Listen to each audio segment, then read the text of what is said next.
Be the king. Hey guys, how's it going? TJump. Oh, TJump's here. Cool. Think so. Hi, TJump. Hey Godless, how's it going? Can you guys hear me? Hello. Yellow. Yeah, I gave you mods if you want to mute it. If you need to mute anyone, Okay, you don't have to take any bullshit. cool.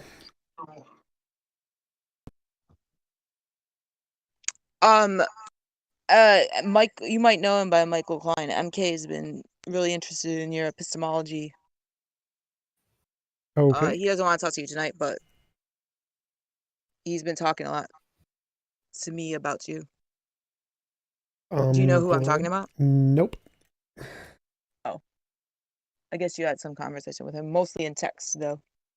So I wanted to know from you, what do you think of Aaron Ra? What is your opinion? Because I think he's like, think it's an embarrassment to atheists that he's like famous on the internet. Actually, it's an embarrassment to fucking humanity. I think he's really well studied on biology and evolution and does a really great job of educating and publicizing about those, and especially about politics and the corruption of history by the Texas Board of Education. I think he does really great jobs on those.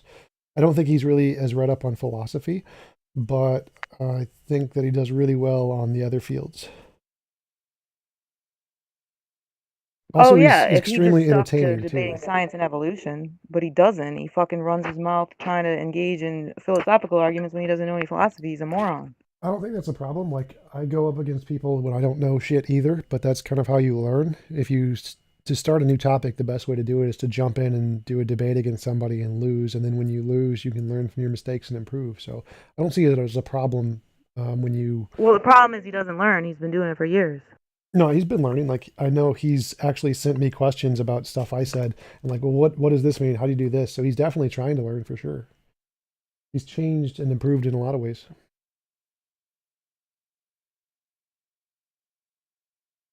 Okay, so I'm not trying to debate you or anything. I'm just trying to ask questions for MK because he was confused about your position. So I'm just trying to clarify your position.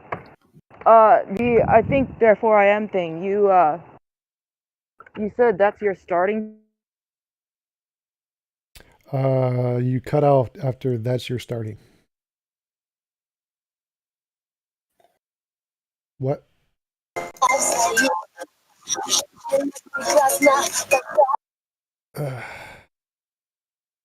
What'd you say, Godless? You cut out after that's you're starting something.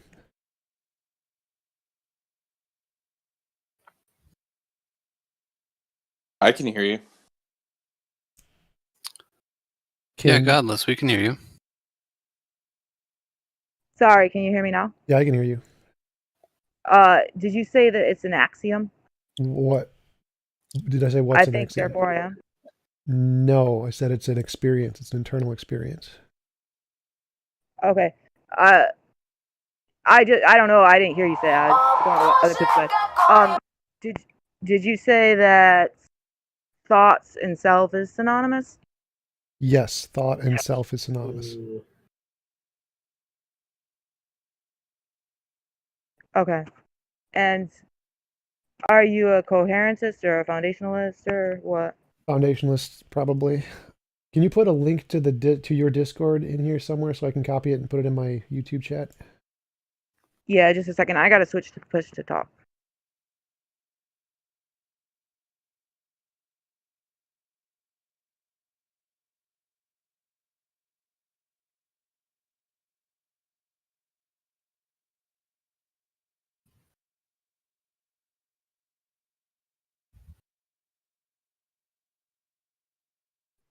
Okay. I'm not really trying to debate you. I just want to like casual. If anybody else wants to say anything, they can. I want to. Hi, Brenda. Who do you think like is the dumbest atheist that's famous on the internet? I have no idea.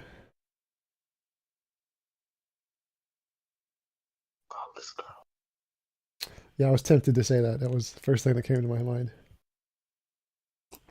Wait, do you think that I'm dumb? No, it would be funny if I said it. I don't actually know. Like, I don't really think about and try to compare other people's intelligence, so I have no idea. But it would have been funny if I said it, though. Well, do you know of another a more adept female debater? Um, Godless engineer is the dumbest atheist on the internet. Hi, Brenda. Hi, Brenda. What does it mean to engineer? What does that mean?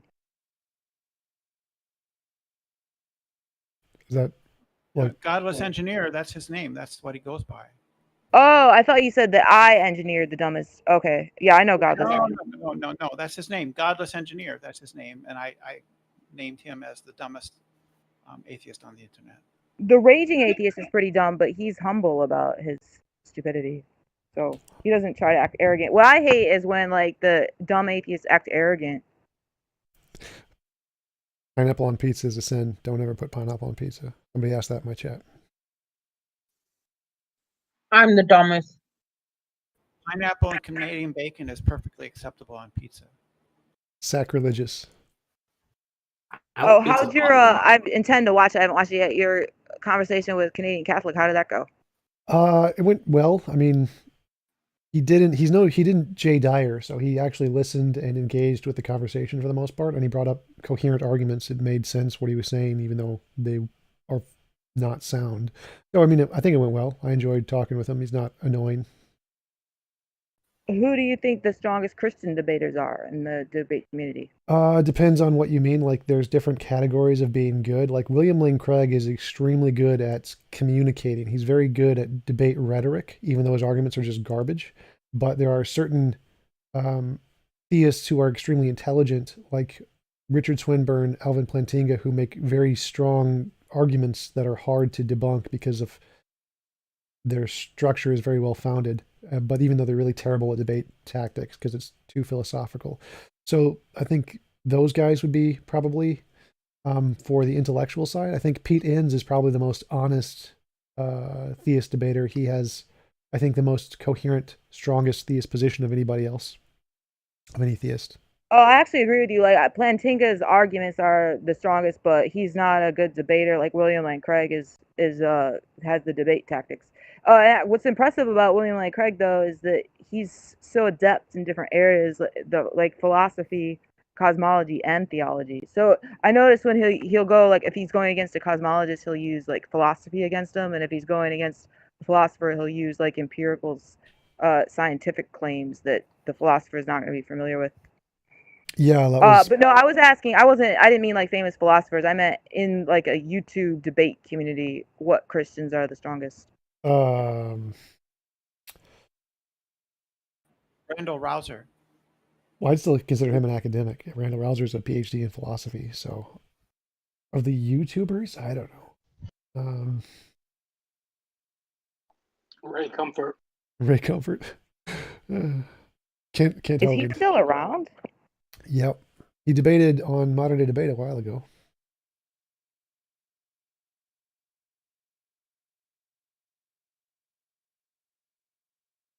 I don't. What Oh about yeah, John Aaron Lennon? Rod just debated some flat earther. I think a lot of flat earthers don't really believe this shit. They're just trolls. It's possible, but I kind of like. I don't really care if they're pose or not. Like it's like an appeal to authority fallacy. It doesn't matter if they're honest or dishonest. What matters is whether or not their arguments are logical or coherent or not. Whether or not they actually believe them doesn't make a difference. So like you could say a stupid argument and not believe it and it'd still be right. What's your favorite area of philosophy? Probably epistemology. Oh, that's one of my after free will. That's my favorite epistemology. What's your position on free will? There is no free will. It's logically impossible.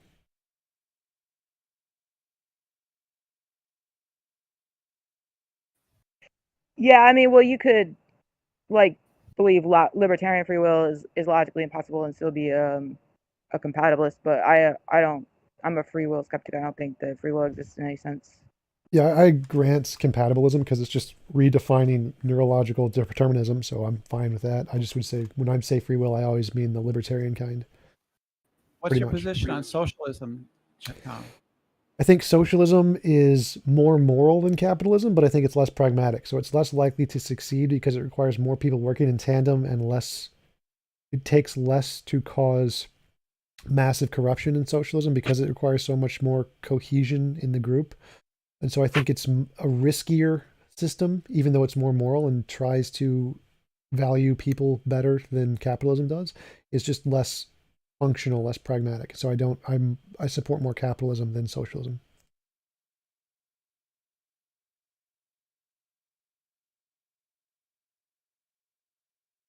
Why is free will? Nozick or Rawls? Go. Both. Like I like John Rawls's idea of the veil of ignorance, the fact that you should build a society behind which you don't know where you're going to be placed in the society. I think that's a really great intuitive model for assessing a moral system. I don't think it is a moral system in and of itself, but it's a good way to assess moral systems. Nozick, I think Nozick has a lot of really interesting ideas. I don't agree with him on a lot of them, but his ideas on the problem of identity are really interesting. I know I quoted him on a few things. I don't remember what they are on the top of my head, but I know Nozick's society is the one where everyone should be free to move from city to city unimpeded or something like that. And I totally agree. Like that's essentially the foundation of my objective morality. But again, it's just not pragmatic because people aren't free to move from city to city. It costs money, it costs resources, it costs time. You have a family. And so it's definitely an idealistic system that's right morally, but it's impossible to implement pragmatically given our resource limitations. So I would say the same essential thing as socialism. It's a great system in theory, but it is impossible to put in part in practice yet. Is this some kind of AMA? I guess so.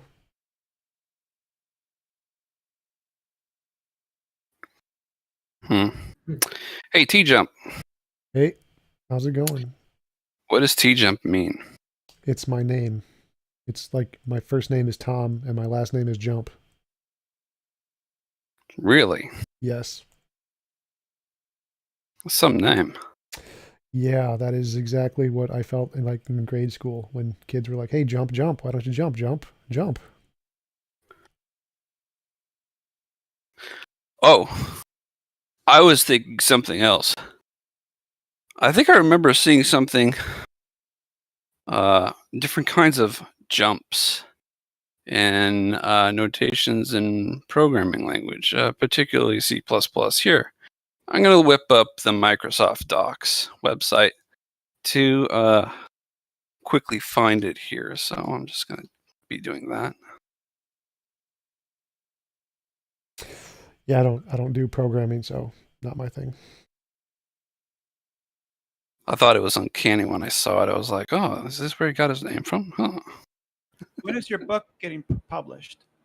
One of my books has a publisher lined up, and I'm working with a co-author on it's a debate book about morality, Christian morality versus atheistic morality, and that should hopefully be published next year. I don't have a publisher for my epistemology book. Hopefully my morality book takes off and I can get a big publisher for my epistemology one. You're publishing a book in epistemology. I'm publishing a book in morality, and hopefully that gives me a publisher for my epistemology one. Yes. What do you take epistemology to be? The study of knowledge. The study of knowledge. How to acquire knowledge. Yeah. Justified true belief. What is a justified true belief? What do we know? Have you heard of Jaakko Hintika's views about knowledge, justified belief? Nope, I don't think so. He doesn't think you need knowledge or beliefs. What's his argument? I mean, I would Let's agree see you here. don't need knowledge. Like you can just have just beliefs and not care about knowledge. That's perfectly fine. It depends. He's kind of What's rambling, your definition of knowledge? Justified true belief. but I saw it in his book on Socratic, titled Socratic Epistemology. It was in his introduction. No, there's an answer. Dumbest atheist on YouTube, Steve McRae. I got an answer for you, Godless Girl. There you go. Oh, That's probably true. Yeah. Why is he dumb? I don't think he's dumb. Actually, I think that he exposes a lot of atheists for doing the stupid. I think They try to avoid defending atheism, their position, by like being agnostic rather than atheist. Blacktheist stuff. Yeah, Tom really hates him for that. oh well, I hate him because he's a drama queen. Like he is the drama alert of the atheist community. All the stuff he talks about is just dumb. Like he doesn't actually talk about the arguments, focuses on purely pedantic nonsense and then people's personal lives, which is I think is really dumb.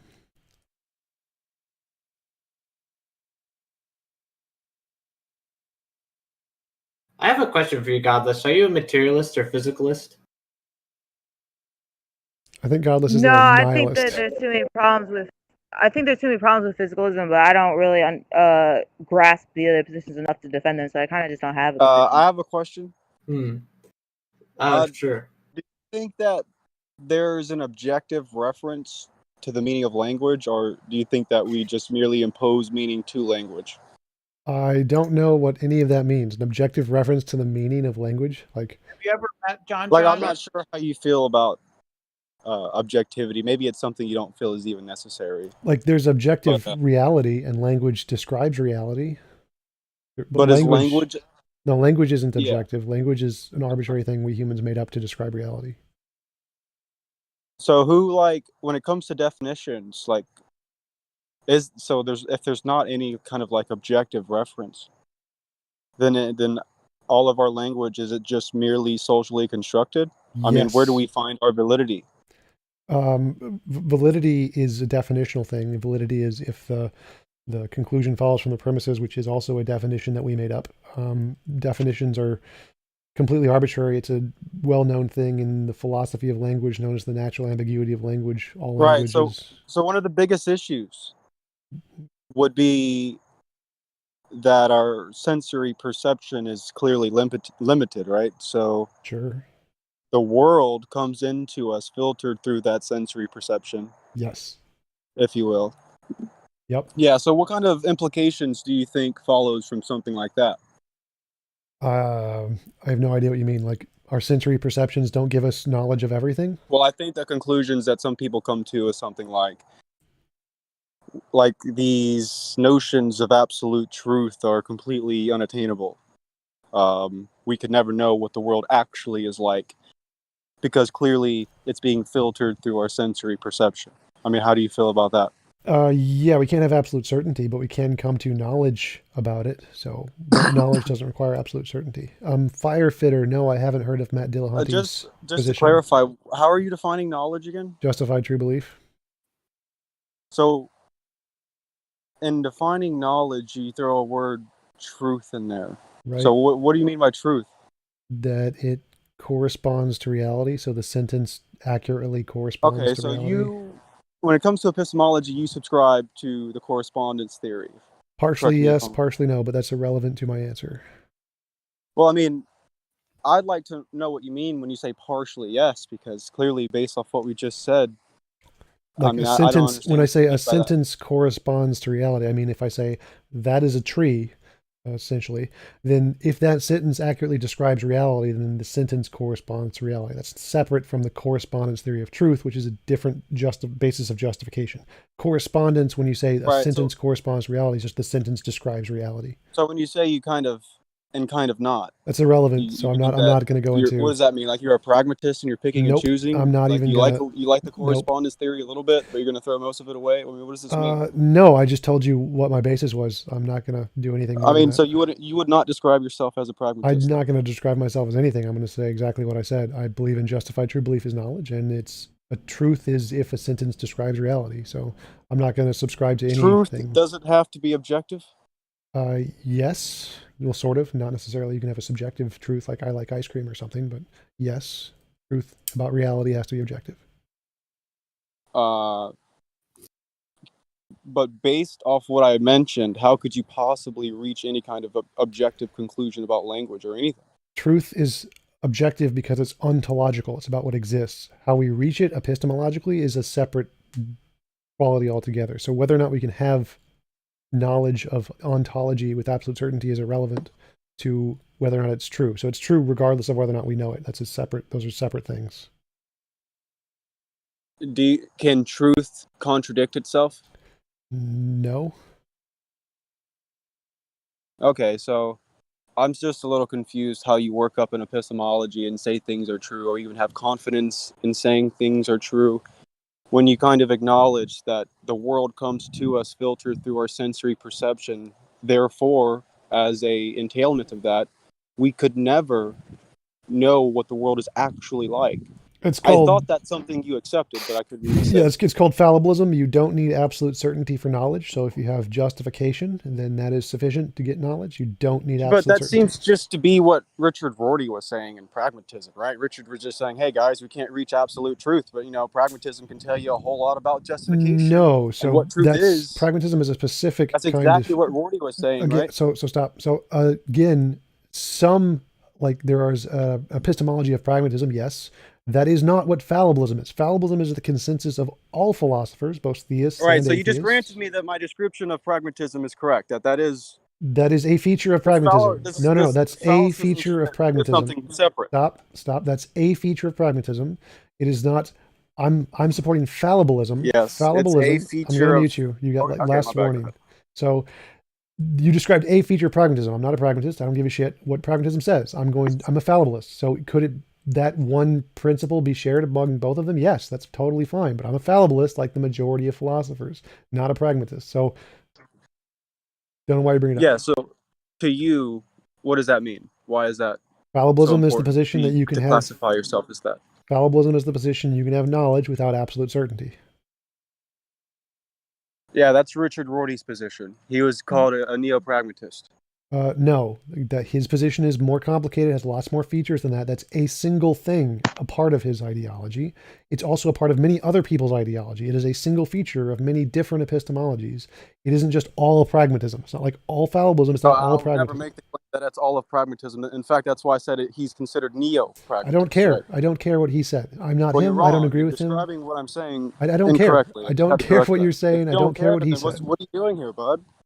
I'm here to answer questions about my epistemology, not his. So if you want to go talk You're about here his, to go not talk to him. care about whether or not he agrees with you. I don't give a and shit you what he just says. sounding like- I don't Okay, care what he whatever. says at all. All I care about is what I Just say. Continue telling us about your epistemology. That's correct. This is about me, not him. So Yeah, you don't like the term pragmatist. You don't. I don't care about him. I don't care about other You're acting people. like I'm describing things incorrectly.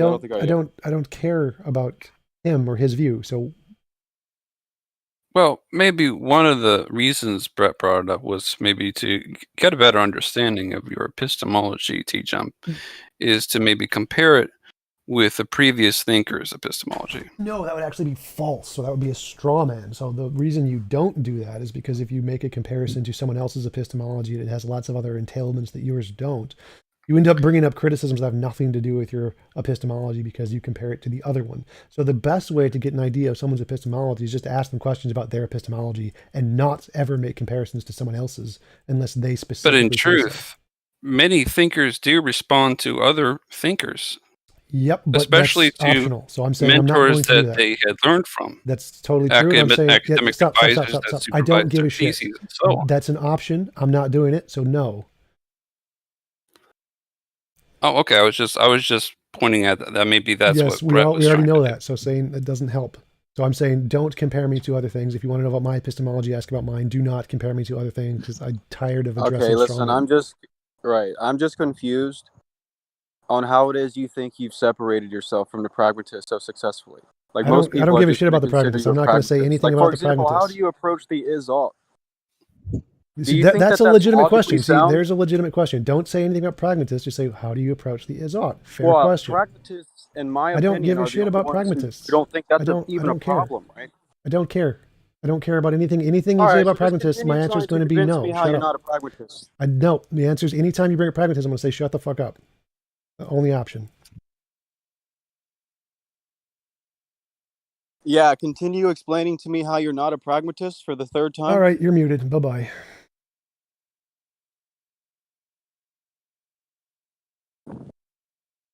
So, yeah, don't ever strawman my position. Don't compare me to other positions. If you want to know about mine, ask mine or shut the fuck up. No one's strawmanning you. So, Brenda, mute him. Get him out of here. I'm tired of this guy. Don't ever You're having compare a my tantrum. I position. don't have any power in here. I have no Calm power. down. Take a deep breath. Godless girl. Sorry about that. Does anyone else think I offended this guy or I'm being rude? With you. He asked you not to ask him about pragmatism, and you continue to ask him about pragmatism. So yes, you are being rude. I asked the question before he Godless complained girl. about Godless girl. pragmatism, Could you right? kick this guy out or mute him or something? I'm tired. I'm done with this guy. They're not going to kick him out, but I got a question about pragmatism.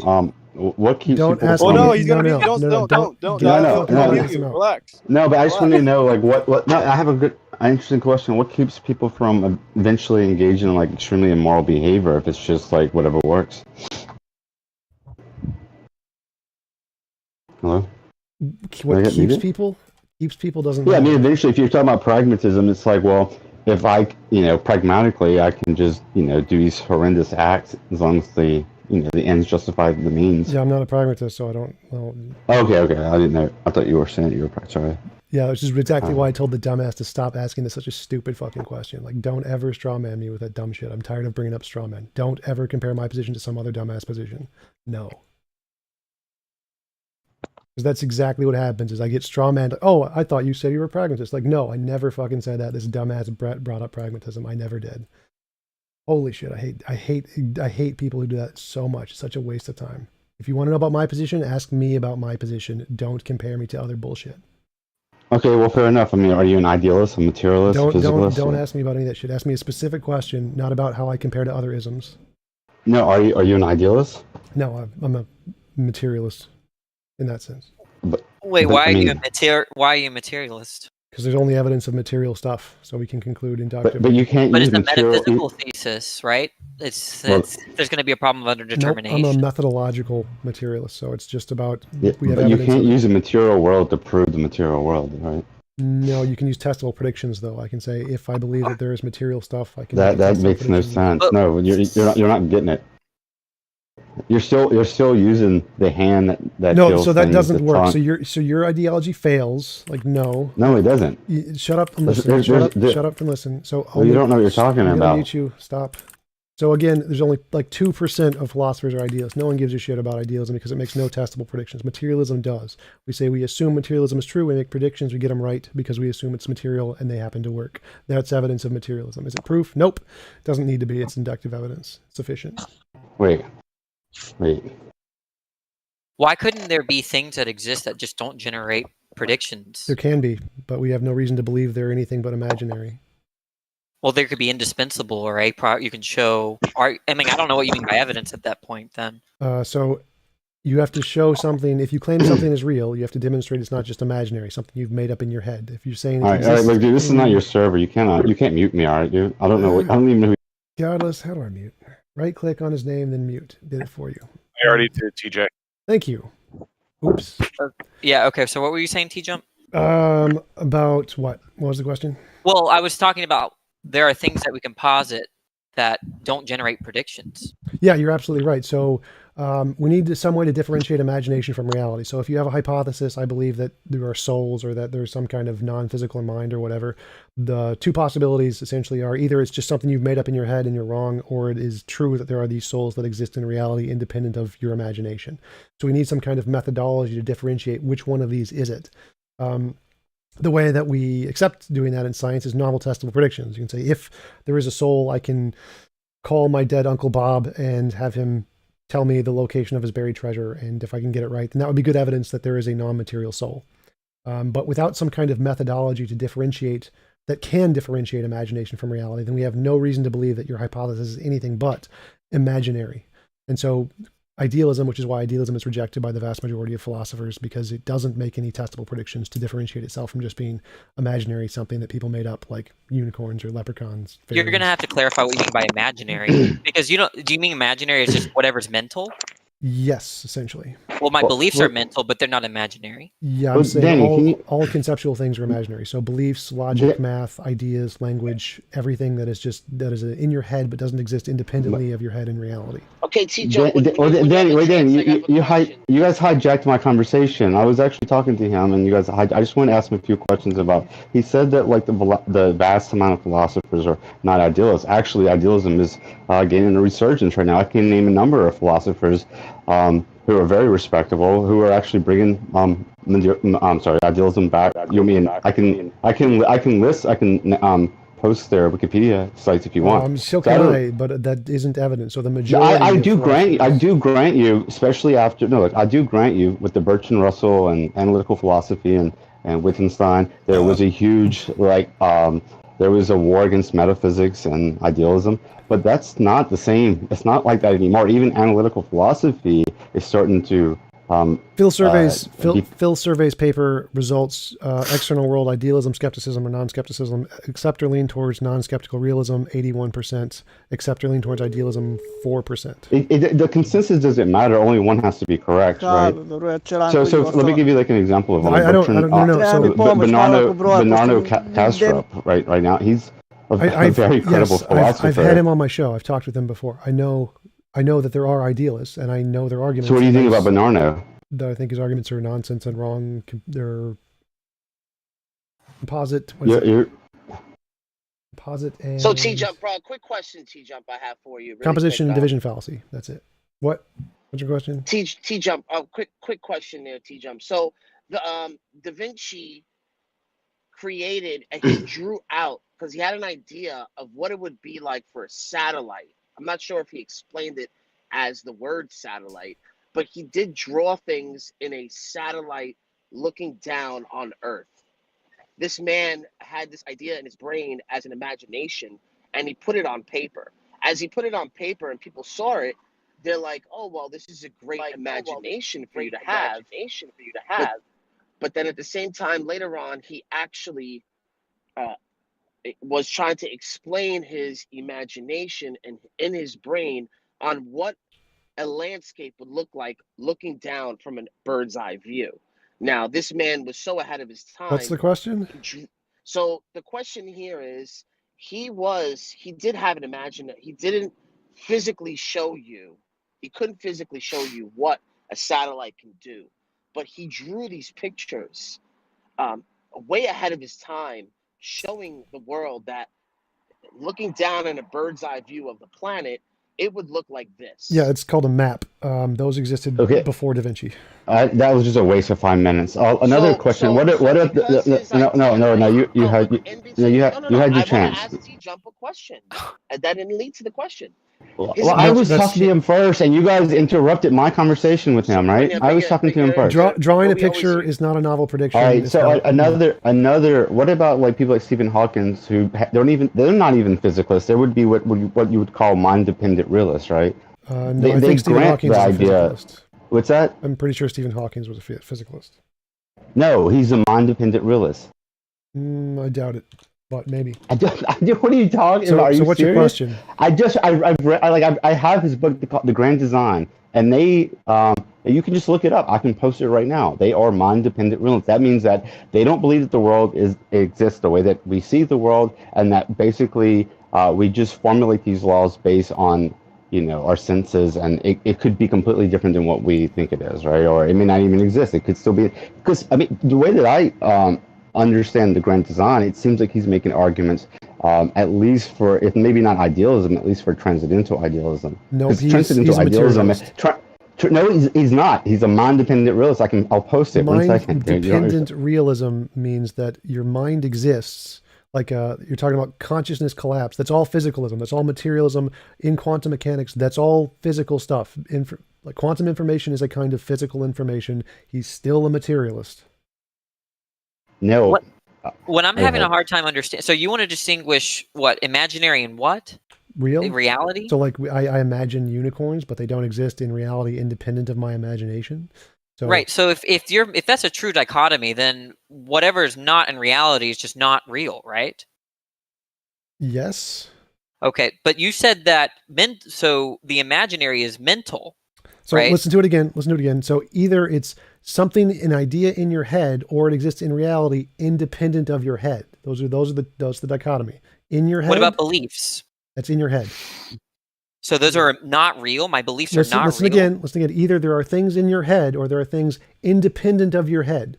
But you accepted that which was not part of reality was not real. I've already answered this many times. You got to listen to it again. Listen carefully. Things are real if they exist independent of your imagination. That's what I'm using real to mean. So if it exists in your head, obviously the ideas are real, but the thing the ideas are referring to, like a unicorn, isn't real. The idea of a unicorn is real. The unicorn is not real. So by real, I mean a thing independent of just your imagination. Obviously your imagination is real. I totally grant that. But if the thing you're imagining does not exist independent of your imagination, then it's imaginary. Your imagination is real. I grant you. Yes. So when I'm positing your existence, I'm positing your imagination, your thoughts and beliefs and desires and whatever. Are those not? Are those part of the world? Your idea of me is just an idea in your head, and then there is also a fact. So that you don't exist in reality. No, I do exist in reality, but your idea. So it's out. Is that dependent on my imagination? Stop. Your imagination. You have an idea of me. Your idea of me is just your idea. And then there is also a me that exists independent of your idea of me. So you have ideas that exist in your head, and then there's a thing that exists independent of your imagination in reality, and that's real. That would be me. Unicorns don't have that. Unicorns just have the idea in your head. It's pretty easy to understand this. Like, if you don't, you got to be pretty dumb. It's easy in the case of a unicorn, but if the proposition TJump exists, right? That existence is either going to be, according to you, real, the real kind of existence, or the one that's just merely in my head. But I would think that TJump is out in the world, out in reality. You do exist. Yeah, right? I've already answered this. Independent from my imagination. So I've already answered this. I've already answered this. Imagination is real. Yes, I have an imagination. My imagination is real and a part of reality. Definitely. Wait, I thought you distinguished imaginary and reality. It has to exist out in reality, independent of your imagination. So again, this is super simple distinction. If you don't get it, you just got your head up your ass. Like, yes, obviously people exist. Is your existence dependent on my imagination? Yes or no? I'm a material thing with a brain and neurons. I have a related question. I think that. But then your existence depending on you, so under your view, you would be imaginary. Brains exist independent of my imagination too. My brain exists without my imagination. I exist perfectly independently of my imagination. When I'm sleeping, I still exist. Oh my God, magic. Object. But the confusing thing is that the proposition I exist, according to you, would depend on my very being. No, right? It doesn't. It's stupid. It doesn't depend on. I just proved that wrong. I exist when I'm sleeping. Depend on my thoughts? I exist when I'm sleeping. So when I'm sleeping, I have no thoughts. I still exist. I have a brain. I'm a physical brain. Well, that means that you're. Well, in what sense do you exist? I'm a physical brain. Like, stupid. Well, why question. do you wait? Why do you don't distinguish the mind and the brain? No, I accept the consensus of neurology and psychology and cognitive science. That well, it's a philosophical question, not a neurological question. Right? Does he believe in epiphenomenism? Is that what it is? Which is exactly why I accept the consensus in cognitive science and philosophy and neuroscience and every field related to the brain, which is well, that's going to be a very poor argument against a dualist. You're not seriously going to propose that argument against a dualist. Well, I'd say the consensus is, therefore it is. No, the consensus is a valid form of evidence, which is totally fine. So I don't. Well, I'm not accepting. I don't care what you accept. If I don't accept the authority of neurologists, then what kind of argument do you have against me? Then you're an idiot. Like if you don't accept the authority. Wait, of the authorities. What do you mean by idiot in that case? Just because I don't accept your authority? Yeah, if you don't accept. What if you don't accept my authority? Does that make you an idiot? Yeah, if you don't accept the authority of the experts in the field who've devoted their lives to it and published papers on it, then you're an idiot. Like. Yeah, I don't know what you mean by idiot, right? It seems like it just means that I don't accept your authorities. I don't care. No, right? Don't accept. Does that make you an idiot if you don't accept my authorities? If you don't accept the authorities who will give degrees and who publish papers on it, and who research it in the field, who are actual authorities, like you're an idiot. Like. Go to your doctor and tell your doctor. If there's some consensus that I present to you that have a set of degrees, right? If you don't accept it, right, then that makes you an idiot. Yes, like if you had a the consensus that was Kant was right before hypergeometry. So was everyone an idiot then? Yeah, it seems like atheists were idiots back in the day, but the consensus changed in philosophy, so they just suddenly did not become idiots. No, that's the consensus in the past was based on religious dogma, not on actual evidence. Now it's based on. No, there were evidence. many philosophers that were not, religiously affiliated. Like take the Kant identified as a theist, but he wasn't like. By all means, like a Christian, like I don't think he the consensus is valid evidence. If you want to disagree with that, you can take it up with science. I don't give a shit what your opinion is. The point is that it's so silly to say that if the consensus changes, your status as an idiot changes. Nope, it's perfectly fine. Like the consensus was before Einstein that time So and if the space couldn't consensus bend. changed, Shut up, right, you would shut just up, be an shut idiot. up, shut up. No, if the consensus changed, I'd change with the consensus.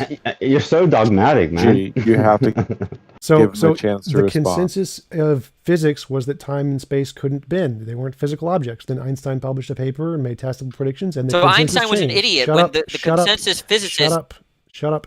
So after he published a paper, he convinced the consensus. That's how it works. The consensus is changed by people publishing papers, which the consensus can look at and say, oh, look, we learned something new. The consensus is the most reliable source of evidence we have. It's better than everything else. Does it change? Yes, that's perfectly fine. You're still an idiot if you reject it. It is the most reliable source of data we have. I don't care what your opinion is on it. If you want to deny that the consensus is real, tell that to your doctor. Tell that to the engineers who build planes and cars. Take it up with them. Oh, could they be wrong? Sure, but they sure make stuff that works, don't they? Yeah, no, but then Einstein, by that measure, Einstein was an idiot because he didn't agree with the consensus physicist. No, he actually did. He published a paper saying, this is my weaker position. I'm trying to convince the consensus. Right before Einstein was Newtonian physics, like the accepted form of, I mean, I'm not a physicist, So nor are you, every right? scientist, what they do is they publish a paper to try and convince the consensus. They recognize. Did he go against the shut consensus up, before he shut came up with his shut theory? Shut up. So what scientists do is they publish papers to convince the consensus. They recognize the they are going against the consensus and saying, I have a weaker position because it's not accepted by the consensus, and we need some people to verify this to convince the consensus. That's the point of papers. Explaining to you basic science is just boring as shit. So if you don't understand the consensus, Google it. Don't waste my time. It's just basic science. You said earlier that if I went against the consensus, I would be an idiot. Yep. But there are cases in which very intelligent people like Einstein they didn't went go against the against. No, no, consensus, no, no. changed the consensus. Excuse me, you're interrupting me. Just Yeah, I'm gonna shut you up. Shut you up every the time. point is that then you have a mute further criteria. It's not just a matter of where's this guy? consensus, right? Mute him, Einstein went against the please. consensus. Mute him, He's not an please. idiot. So what is it that I'm doing other than not going against the consensus that makes me an idiot? All right, done with this dumbass topic. No, consensus. Einstein did not go against the consensus. He said he acknowledged that his position was weaker. If you think your position is better than the consensus, you're an idiot. If you acknowledge the consensus is better than you and you're trying to change it, that's perfectly fine. Einstein was fine. Science is fine. You're the idiot. Next question. You guys have been trying, like, Yeah, I talking about muted the him. We're validity done of with the bringing up. consensus. You guys have been talking about the validity of bringing up like a consensus. I'm not done. Curious Then what the I consensus can't is. be an about. idiot just in virtue. You're done. What's the consensus about? The consensus is for what? you of the experts who have assessed the evidence and looked at it and come to a conclusion on. But the thing about it is you act like these problems. Shut up, dude. Yeah, go ahead. Stop being so vague. I'm asking a specific question. What's the consensus of? Like you said these issues, stuff like that. Like I'm asking, like what is widely agreed on. Specifically, that idealism is wrong and that realism is true. But it can't simply be the fact that you go against a consensus. How can I permanently mute this kid or just kick him out? Because yeah, that's such a tired point. I don't think there's a consensus for that, dude. Because it's like scientists don't take it really. So I just pulled it up. Phil Survey's they don't paper. necessarily Wait, take a stop. position. So Phil Survey's paper results. Do a Google search. Go down to idealism. You can do a Control F search. It's 4%. So yeah, there is as much of a consensus that idealism is wrong as there is that. Yeah, but in this situation, if you have a consensus, all you need is one to be wrong. You can have a 99% consensus that global warming is true, and one could be wrong. Good. That's all Until you need. present evidence, the consensus is right. Move The on. consensus doesn't mean anything. The consensus. Okay, You're an so idiot. Go tell it to your doctor. My issue is that like I don't disagree that most people think idealism is false, or most philosophers or academic philosophers or whatever. But I don't think it's a popular position to talk about the reality of objects necessarily, like saying like I really exist, like because you aren't really something that is like a fundamental physical entity. It's like a much vaguer definition, and that seems to require minds to bring it. So how can you exist without a mind to conceive of you, given that there's no fundamental boundaries that establish demarcations in reality? You're confusing epistemology and ontology. So I am a brain. That's my ontology. I'm purely physical. Our epistemological definition of that and where we can prove it with absolute certainty is irrelevant. It's based on inductive evidence, based on novel testable predictions that indicates we're purely physical beings. So whether we can prove it with certainty doesn't make a difference. But the ontology is No, but it takes a greater leap of faith to believe in physicalism versus idealism. It takes much more of a greater leap in faith because you have to. There's no faith. You have to be sure. There's no faith. So it is faith. You have to when I look at a stick and it's bent in water, and I'm tricked by my senses and think that it's actually bent, but it's actually straight. Our senses fool us all the time. So again, we didn't know there were there's no faith X-rays. here. There's We no didn't know faith there were here at all. X-rays, and now Again, there's X-rays, right? Stop. So again, there's no faith here at all. It's based on evidence. We have you take two hypotheses, like if you see a cup fall over, what caused the cup to fall over? Maybe it was caused by the wind, maybe it was caused by a squirrel, maybe it was caused by invisible aliens. The one that is the most supported is the one that can say, if it's caused by a squirrel, then we can look around the cup and find squirrels. No, but the problem. Stop. So if we look at the cup and we see squirrel droppings, that's evidence of the squirrel. Now, could it be the other things? Yes. Doesn't matter. The other things don't have evidence. The squirrel now has evidence because it made successful testable predictions. Physicalism makes successful testable predictions. That's why 90% of everyone in every scientific field is a physicalist. That is, the brain and the mind are synonymous. There is no idealism. Idealism is 4% because it's a joke position that isn't supported by any evidence, that makes no testable predictions. All of the arguments are just garbage. It doesn't work. Can you provide any evidence for physicalism? I just did. Novel testable predictions. Not supported for idealism? Yes, novel testable predictions. So anything that is a novel testable prediction, I can say, if physicalism is true, I can predict the cosmic microwave background or whatever. And if we discover it after we made the prediction, that's evidence of physicalism. That is not evidence of idealism, because idealism did not make a novel testable prediction. So what's evidence is novel testable predictions. Until idealism can say, if idealism is true, here is a testable prediction we can do that we predict under idealism, then it's not evidence of idealism. But that doesn't contradict idealism. It doesn't need to contradict idealism. It never said anything about contradiction. It needs to be a novel testable prediction. Unless you can say, I have a hypothesis, and if my hypothesis is true, it doesn't need to be, nothing is exclusive. Stop. The problem of underdetermination in science is all evidence that we ever discover post hoc can always be explained by infinitely many theories. The one that is the best, the one that's supported, is the one that can predict it before we know it. It's called a prediction. If you can make no predictions, your theory is garbage. If you can make predictions, your theory is accepted. The fact that you can post-diction everything and try and make it fit your theory isn't evidence of anything. Everyone can do that. That's what creationists do when they try to say the Earth was created 6,000 years ago. Anyone can make post hoc, make the evidence fit their hypothesis. That isn't evidence. The only one that has evidence is the one that can make predictions. So if you can't make predictions, your theory is garbage, which is why idealism isn't accepted by anybody in academia.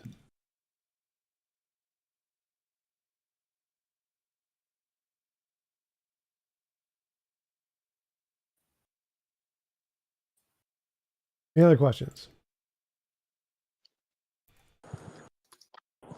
Yeah. You said you got excited earlier in some sense when I brought up the is-ought. Like, oh yeah, that's a good question, you know? Yeah, that's a legitimate question. So like if you're asking me how do I address the is-ought question, I would say that there are no oughts. I say oughts are come after the fact. In order to know what objective morality is, you need to say, this is objective morality. Here's like some principle or something. And then you can, from that, you can say, if I want to be moral, I ought to abide by this principle. Or if I want to be immoral, I ought to not abide by this principle. So I get rid of the oughts. It's called moral naturalism. You can, Stanford Encyclopedia of Philosophy, moral naturalism. So right. I'm sorry. Let me finish. Like, John, please. I don't know why I was muted. We were actually having. I think you and I, J-Chump, I think we were having like a good discussion. I was trying to continue with the leap of faith that materialism has to do, right? No, and you there's were no saying leap that of it faith. doesn't take a leap. There's no leap of faith. But it seems like you're conflating science with philosophy. Philosophy is always going to be speculative, right?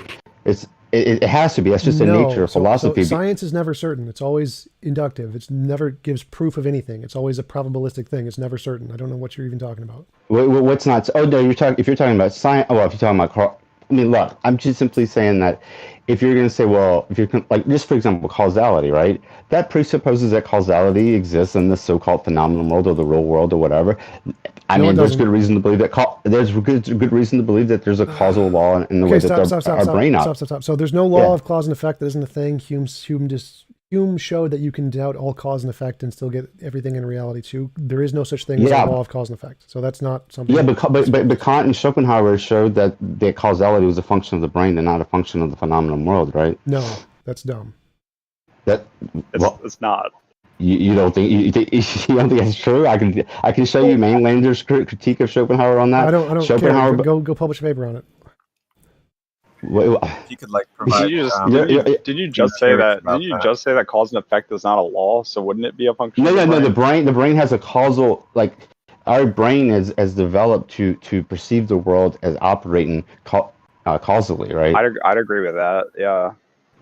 Why wouldn't you agree with that? I'm curious. Cause and effect, like the fact that things interact in reality is not a product of the brain. So what you colloquially refer to as cause and effect is not a problem in the brain. I'd say that cause and effect isn't real. That cause and effect is an impression that's like a psychological. Right. The labels are a attribute product of the brain. significance to Sure. something. The labels are a product of the brain, but the thing he's referring to as cause and effect, the fact that there is change in the world from matter to energy, that is not a product of the brain, which is what he was referring to, not just the labels. Is that what he was referring to? I think I don't think he's necessarily going for that angle, because like I'm kind of sympathetic to their points, even though I'm not idealist in any stretch of the imagination. I definitely lean on the physicalist side, but there is a certain aspect of reality where it's like you say that you are a brain, but really I don't think there are objects at all until there are minds to conceive objects, because reality without minds to conceive them is kind of undifferentiated. Yeah, chaos. the chair. Stop. The chair that you see is Stop. So that's the problem of identity. That's an epistemological, not an ontological one. Objects exist just fine without minds. It's just we label them in certain ways. So you're confusing the epistemic. So no, that's actually, well, I'm sorry. I'm really sorry. But like to say that they're objects, but then that we just label them, even though they are still like ontologically, like objectively existing objects, assumes that they exist in their own unique, disparate sense. So to assume that the apple is not, like in some monist perspective, something that is ontologically sort of consistent and fluid with the rest of all the matter that exists is sort of interesting to consider from a point that isn't something that is from a subjectively conscious mind. Yeah, again, you're confusing the labels, the map for the territory fallacy. Just Google that. No. What? So what did you say? You're confusing the labels. You're saying, oh, well, we make up the label of apple, therefore apples don't exist. No, the object exists just fine. The fact that we don't have a concrete definition of where apple ends and air begins doesn't make a difference. Yeah, No. really. I was going to ask you, do you believe in forms? No. Because that's what it sounds like. Nope. I'm a physicalist, just like pretty much everyone in philosophy and science. Well, you said like, you seem to be really fond of the scientific worldview, but in my opinion, the scientific worldview doesn't make room for objects because it's fundamental forces interacting, and there's no boundary between any part of that where one object then stops being and another object starts being. There's none of that in there. You can take that up with the scientists. Good luck. I don't think scientists make the claim that objects are ontologically real. You know. Well, you might want to ask them because they do. No. Okay. But they have to have some type of foundation to base their like. They had to have some type of foundational like. No, they don't. They just have to say, "Here's a rock." That's narrative to be able to base any type of. Nope, they don't. They just theory have to, off of it, nope, though. No, they don't. They just have to say, "Here's a rock." Shut up. That's all they have to say. Is that how they qualify it? Many scientists, yeah, like they don't really give a shit about all this philosophical jargon because it's irrelevant to what they do. So they're like, "Here's a rock. This rock exists. If you disagree, I don't really care about your opinion." Well, why do you think it's useful to engage in philosophy if you're just strictly worried about empirics? What the fuck? Because philosophy is useful. That's for a lots tall of things. accusation you have there about scientists. Don't know what It you're talking depends about. on the scientist, right? Sure. Exactly. It's like it depends on any other individual and how they deem the importance of their study. TJump, would you agree that scientists value practical explanations over theoretical ones, for example? I think that's what you were just alluding to, right? Sure. When you said the scientists don't care about the Yes. philosophy babble, for example, Yes. right? They prefer testable predictions over theoretical predictions. Yes. Yeah, and that's what you do. That's what you value in your epistemology as well. Yes. When it comes to things existing in the external world, yes. Right. So why are pragmatists idiots? I didn't say pragmatist where it is. Okay, don't listen to him. So- He's just a fucking troll. Yeah. I still want to just talk about like the scientific consensus about ontology. Why do you because think I I'm a honestly troll? I don't hear it. Because Let you're him answer. stupid, Let that's him why. answer Now- that. I'm not a troll. I'm being Muted. sincere. No. Well, that's We're even not- we're not worse. gonna talk about John's pragmatism. never trolling, but seriously though, like the only whispers of like ontology that I hear about in science seems to be like psychology when people try to explain how people come to ontologies, and they'll kind of explain that in by doing research on people's behavior or scanning their brains or something like that. There's tons of. But There's, I don't hear physicists talking about ontology like this. I do hear psychologists talking about it, and honestly, it's very popular in psychology right now to say that no, there are okay, there are stop, no ontologically real objects. stop. So again, this you can just go to the polls of all the different scientific fields. They're all materialists, physicalists. They all accept. I didn't dispute that. So yeah, they don't actually publish on it because ontology isn't a part of the methodology of science, so it doesn't really care. But they are materialists. Right. I wouldn't dispute materialism versus idealism because I think I myself would call myself a physicalist, but I'm more getting at the fact that you say things like I am a brain, and like even without a mind, I am a brain, and I don't think that makes any sense because I don't think brains exist except for in minds. I don't think any objects exist except for in minds. Good luck with that. You can take it up with cognitive scientists. Julian Mussolini. It depends on what type of idealism you subscribe to. So who really? I mean, like I could just like refer to like Thomas Metzinger, who is That's fine. Like, I'm not interested in debating you. If you want to take that niche position, you can do it. I don't care. Knock yourself out. You have like a central nervous system, a nucleus, and a membrane, right? Physically, but then psychologically, what you experience inside the mind, what you study, is the mind. Do you understand? That's the difference. Yeah, the mind and the brain are the same thing. I feel like you're in a backwards hat right now. No, because like the mind is the essence of what you cannot see, what was not actually physically there. But it is physical, right? Like your brain, the motor functions of what's inside of the membrane, what's inside the nucleus, what runs everything in there as far as your emotions and as far as us as a social constructed species on the planet. Cognition is amenable to physical sciences. Cognition is amenable to physical sciences. Anything that like he's talking about qualia experience. He just doesn't know the words for it. I don't think he was because like people say mind and they usually throw in stuff like kind of like your personality and stuff like that. They're not really just, and almost they're never talking about like just experience. It's kind of weird. Yeah, that's because they're not familiar with the mind is the cogs, dog. That's what has the running things like your neurotransmitters. So just pause for a minute. So I'm going to quote Dr. Julian Mussolino, who's a cognitive scientist, which is the philosophy and science field. It's in fact, the overwhelming majority of people in my line of work is what's called a materialist or physicalists. There's a number of lines of reasoning that all converge on the same conclusion. That's what philosophers of science call consilience of evidence. That's what supports strong conclusions like evolution, climate change. So in the case of evolution, you have a fossil record and molecular biology, comparative autonomy. All of these things point in the same direction. Likewise for a soul. As far as scientists are concerned, neuroscientists, psychologists, cognitive scientists, there is almost no support for dualism. Philip Goff, a philosopher, has made a brave foray into panpsychism, but it's ridiculed in most quarters. I think he's a chess player who refuses to concede even when he's down to a lone king and a pawn against several powerful pieces. Are you really going why is he shitting on panpsychism? Because panpsychism is stupid. It's not stupid. It's the only answer. It's the only answer to the hard problem of consciousness that it isn't ridiculous and it actually fits into a scientific. Nope. It's a loose. It's the closest based thing that we have, but it's a loose basis. It is a loose basis. I compare it to like ancient atomists when they're just like everything's made out of atoms, and then you can ask a million ways like how does that work? Good luck with that. Well, it is that. It's a response to the hard problem of consciousness and a response to dualism, and dualism's stupid. Okay, panpsychism is perfectly consistent with the kinds of assumptions that you make in scientific worldview in general.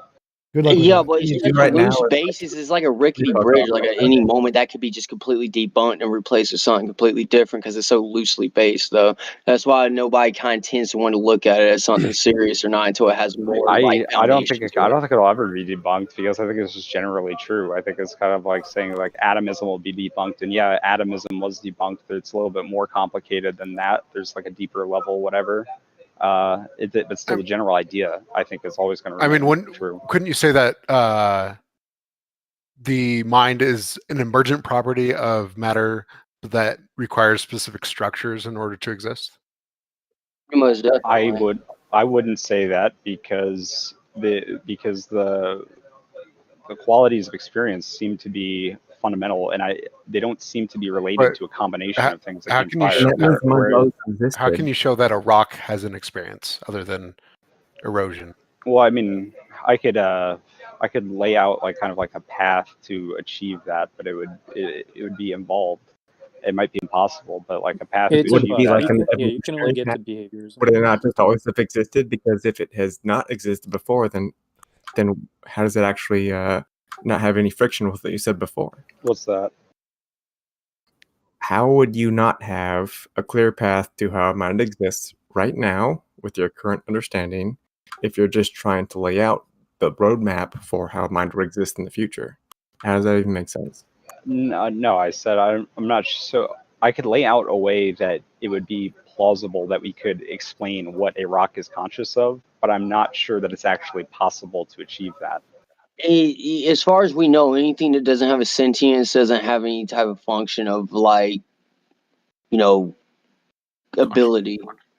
You know, it doesn't have any type of sense of being other than what it is. It's just an object. It's not a Okay, sentient being yeah. at that point No, because it I has know a. that person too, you know? But conceivably the experience in a rock would just be like static and not coherent. It wouldn't be like a well orchestrated picture. It would just be kind of nonsense. So you're talking about like a Never- lobotomized patient. No, because lobotomized people are like sentient, you know. Yeah, whatever. exactly. So like, what's his consciousness? Is it like a hypothetical? Well, yeah, because you can't embody a rock, Yeah. right? So you actually wouldn't be able to relate to it. Back to the However, conversation, guys. What are we doing? What are we doing, guys? Let's get TJump back into this shit. Come on. What? I fell asleep. the way that you could possibly try Nobody to have cares insight about of what the pancakes. consciousness of a rock is. Well, I mean, people did ask about it. Oh, it's kind of What like were you strapping a saying GoPro to your dog while you're not at home and seeing what your dog does throughout the day type deal. No. No. So listen. People have experiences and they talk about their experiences and they communicate them to us, and we can reasonably assume that those experiences are similar to the ones that we have ourselves. So if someone says that Go I'm join seeing the another color red, channel. Do this seminar together. Hey, Oh, so yeah, I got a question. Sure, what's your Yes. question? Okay, go ahead. all right, fuck it. Be retarded. Be retarded. Okay. Y'all win. Well, I'm just saying, like, yeah, that's of course true. I mean, as individuals, as we are as a human species in particular, as far as what we know of ourselves, is that I could talk about an experience that I had. We could both have experienced it together, but no matter how much. All right, sorry, I muted you. Let's move on from idealism. What's your question? Thank you. All right, TJump. All right. I'm interested in some specific principle or definition from your epistemology. About what? About what? Definition of what? So you said you were planning on writing a book. Yes. Epistemology is Okay, the so- study of knowledge. How do we get knowledge? What specifically you're looking for? What definition? Definition of knowledge? Definition of how to get knowledge? What is it justify Yeah, belief? let's just right. So let's start with what is true? What is true or what is truth? Right. So what is truth? Truth is that which corresponds to reality. Okay. Does that mean that it's true that you're a cuck? So Huh. if truth is what corresponds to reality, I'm taking what corresponds to reality being propositions. Correct. So truth is a property of sentences, and if sentences correspond to reality. Right. Right. Okay. So if it's propositions that are corresponding to reality. Is there a question coming sometime? Well, I was in the process of asking. Hurry up, please. Oh, are we going somewhere? Yeah, last chance. In a hurry? Hurry up, or I'm going to move on. You can move on if you want. Okay, moving on. Next question. Yeah, I've got a question. How comes when I asked you about the Holocaust, you just appeal to the authority of the experts instead of actually addressing the question? I'm curious as to why you did that. Because I haven't researched the Holocaust. Like, I have no interest in researching it. It's just like researching that the world is round. I have no interest in researching it. So I'm just going to, the experts are fine. They're perfectly good evidence. Okay, so you just appeal to experts when you don't know a thing instead of just saying you don't know? Yes, because that's evidence. So I have evidence, which is the experts. The opinions of experts classified as evidence now? That's correct. That's because appeal to authority fallacy is it's only a fallacy if they're not actual experts. If they're actual experts, then it's actual evidence. I mean, no, it's still an opinion though. Like if I say like No. this, So okay, well, but we can just Stanford Encyclopedia of Philosophy fallacies number 9. Go. Have fun. right. So I have a question. If I was to go ahead and say that Kim Jong Un said X, therefore X is true, that would be an appeal to authority. It's appealing to the authority of the supreme leader, correct? False authority. So that would be a fallacy because he's a false authority. How is it? Wait, what makes a false authority and what makes a true authority? Google Stanford Encyclopedia of Philosophy fallacies number 9. Go for it. He's asking you. I don't care. If you want a basic primer on 101 philosophy terms, Google it. TJump, why would anyone be interested in reading your book if this is the way you're going to interact with people? Well, yeah. Also, as well, the last time I subjective talked to this guy, he just said that's a stupid question, and he didn't actually answer the question. He just said those are stupid questions and just dismissed them. Yep, I have no interest in debating just basic terms like what an authority is. Like Google it. And go away. No. The last time I talked to you, it wasn't about this. Well, it was about this, but that was the last bit. I'm talking about the bit where I said, what is your opinion on racism defined as X? And you just said that's a bad definition. That's a stupid question. You didn't address it. No, I said it wasn't mine. So I used this definition, and you use a different definition. So that would be stupid. It would be a straw man to use that definition. Your definition was dumb. Do we have an official definition that we could use? It's not a straw man. It's literally if we define racism as racial discrimination based on race definition. in of itself in any circumstance, then is that good or bad? And you just said that's a bad definition. I'm not using that. That's a stupid question. I know you said that because you literally recorded yourself saying that in the stream. Yes, and I'm saying it again right now. That's a stupid definition. What makes it stupid in your opinion? It's not useful in the terminology. What we mean by the term, it's not useful. Useful to who? To me. I was about to say that. To me. Okay, so you just declare things stupid if they're not useful to you based on your own subjective values? Yep, happy to do that. Stupid definition. Sounds like a pragmatist.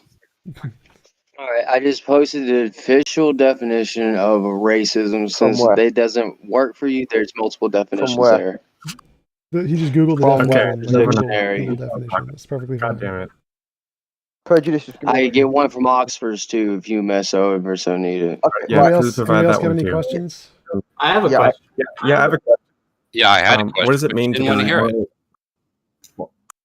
So maybe this is a question he will want to hear. So what does it mean to progress morally speaking? That, what does it mean to progress morally? To move towards a world with less involuntary imposition of will. Okay, so I guess that assumes the idea that basically a world without any sort of imposition upon will is the perfectly moral world. No, that's the conclusion based off of the evidence. So that's the principle I've come to based off of the evidence of moral intuition, moral progress. And if I'm right, then that would be the correct answer. So are you saying that morals are empiric? I'm saying we have evidence, we have empirical evidence of certain things that we call morals, moral intuition, moral progress.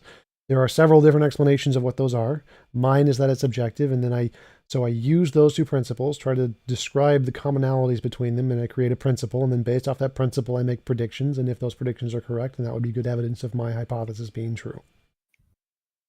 So, didn't really answer the question. Are morals empiric? Well, are morals truth apt? Like if I say stealing is wrong, can you actually say it's I'm true or not. false? I'm a moral realist, not a moral error theorist. So yes, morals are truth apt. Moral propositions. So what system do you use to say whether something is true or false morally? The one I wrote. What's that? Can you explain it? In any involuntary imposition of will is bad. That's the short version.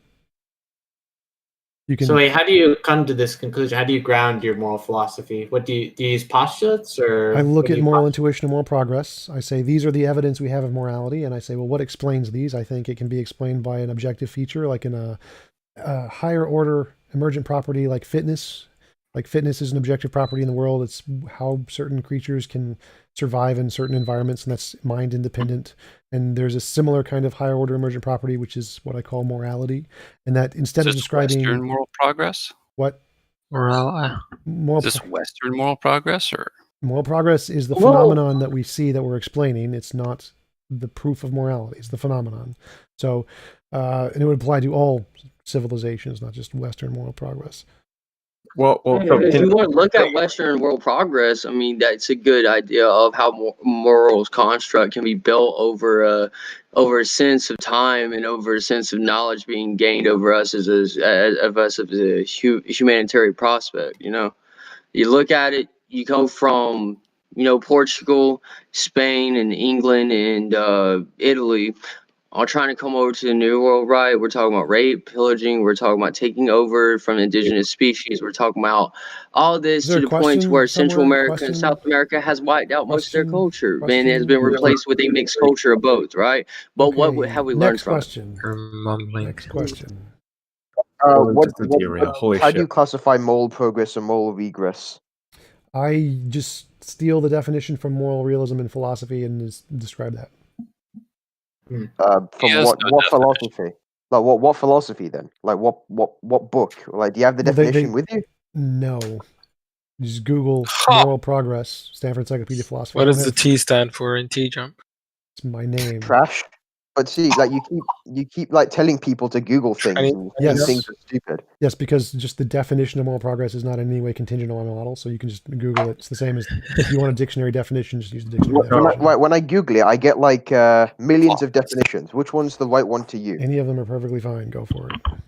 So if I just said moral progress, no idea what he's talking So about. if you want to just Google, like if you want to just dictionary definition terms, go Google the dictionary definitions. I don't need to define every single term. multiply the millions. Then we can define them for you. Is that what you're saying? Hold on. I want to talk to Chijo for a second. I think he's actually given us the go ahead, the green light to actually define things. Is that Towan Come on, one person at a time. What's Towan Bucks is doing here? I want to carry on with TJump. Okay, so if I was to go ahead and say that moral progress is then when we make lynching niggers legal, that would be a definition that's perfectly fine because I can probably make a website and find it in that list. Good luck with that. Go away. I mean, no, I can't make a website and I can't find it in that list. Go away. You're not actually muted. Next question. Are you an anti-natalist? No, I think that it is not immoral to have children. I think that anti-analist. What? Hey, TJump, are you an idiot? Who is that? Can we mute him too? Next question. I have a question. Sure. So if thoughts and emotions are physical, right, they have to share all properties of things that are material, right, or physical. So, for instance, if I have an emotion, like say I'm angry, right, and it possesses intention. So, like say I'm angry about my car. How exactly is it physical then? Because properties, like physical things, don't have intention whatsoever. Yeah, they do. So how can Yeah, they do. Intentionality is an emergent property of physical brains. Next. Property of physical brains? Yep, it's an emergent property of chemical interactions in physical brains, just like thoughts and ideas So, and colors and everything else. TJump is my So then first are time. thoughts then spatially locatable then as chemical reactions and like neurons firing, I suppose? Yep. As soon as we can discover everything about the brain, we will exactly know what they are. TJump. For sure. But then how is that not the same though? They don't share properties. Like for instance, if I see a wavelength, right, that causes the experience of red, the wavelength itself is not the experience of red because somebody could have the experience of say brown if they're colorblind from the same wavelength. I mean, there seems to be a disconnect between neurons firing or a chemical reaction and actual experience of thought, the quality of it. Nope, exact same thing with the water answer is and wetness. panpsychism. Water and wetness. So wetness doesn't seem like a physical property, but it is. It's an emergent property of other physical This things. is getting kind of sexual, man. Anyways, TJump, it's my first time meeting you. What's your religious beliefs? I'm an atheist. I have a question for you, TJump. So, given the idea, So does that of, mean- all these things are empirically determined? So, basically, if you are going to try and talk about morals, it's basically irrelevant if you're also a determinist, right? What? Yeah, it's also. Are you a a determinist. Yes, I'm a determinist. And you believe in moral progress as well? Yep, because morality, in my view, is How descriptive. are those two concepts compatible? How do you actually reconcile those things? You don't need free will to have morality. No one thinks you do, essentially. Like, I don't know why you'd need. So you can't make your own decisions. Are they still moral? Yes, morality is based on the consequences to wills. It's not based off of actual total decisions. So it's based on consequences of decisions that you don't make, right? Yep. Like if a rock falls on you, that would be immoral in my definition. Yeah. Wait, Yeah, okay. the analogy to water and wetness doesn't seem to be quite accurate, because to say something has, water within it, right, isn't it the same as the actual what is experience of wetness? No, what is wetness itself? Not the experience of wetness. What is wetness? Wetness? I suppose something being wet, having water within it, I suppose. Like a towel is waterlogged. It's so like wet. is it a mental property? Does water have a mind and it's just imagining it? No, but there's a difference Oh yeah, that's between, right. It's okay, a say physical LECH. thing. It's a physical result of an interactions between particles. But wetness isn't like there. You can't discover the wetness by looking at the particles. not But any if you look at the different, though. interaction of the particles, you can say, oh, this kind of interaction is the thing that is wetness. So the same thing applies to intentionality and colors, Fundamental everything else. It's an forces. emergent property of the brain. Wetness would be a relative predicate. Wait, sorry, it's hard to hear you when everyone's talking over you. So, but still, though, there is a disconnect between the physical property of wetness, or H2O atoms, right, being within the towel, and then the actual Yep, which is the experience of exact same mental. thing as intentionality. It's going to be a result of emergent properties in the brain and nothing more. But you could say that, thought and emotion is emergent, these physical processes, without it actually being spatially locatable and physical itself. I mean, how can you spatially locate emotion or thought? Exactly if the it's same not way these you chemical spatially reactions? locate wetness. It's the same thing. It's all emergent properties have the same kinds of properties. Well, you can spatially locate the atoms in this circumstance, but you Right. can't spatially locate the experience. Yes, you can. It's exactly like wetness. You can't spatially locate the wetness because it's an interaction between the particles, just like you can't spatially locate the intentionality because it's an interaction between the particles. The interaction in the process of the system is the emergent property. There's no difference. You can't spatially locate experiences. Good luck with that. Go publish a paper on it. Have fun. I mean, the only attempt so far is integrated information theory, which, by the way, has panpsychic assumptions. Julian Because it predicts Tononi, that I do know him. that geographical figures or geographical features of Yes, the Earth yes. would be Giuliano Tononi, integrated information theory, not accepted by the majority, but yes, I do know what it is. right. And would you accept that it uses panpsychic assumptions? Yeah, I think Giuliano Tononi is a In that- panpsychist. What's going on here? So what type of realist are you, Jump, exactly? How do you ascertain what's true about reality? Is it from your senses? Yep, pretty much. So to what degree are your senses trustworthy, though? Because we know illusions exist and we know hallucinations exist. That's And we know correct. secondary properties can change from person to person. Yep, but there are certain things that can't be illusory. Like I can't believe I exist and be wrong. So there are some things that are definitely not illusory, and then we have to find out which ones are and which ones aren't. Like, so we start with I think, therefore I am, and then I can see I exist. And so from my existence, I can say I am myself and not myself.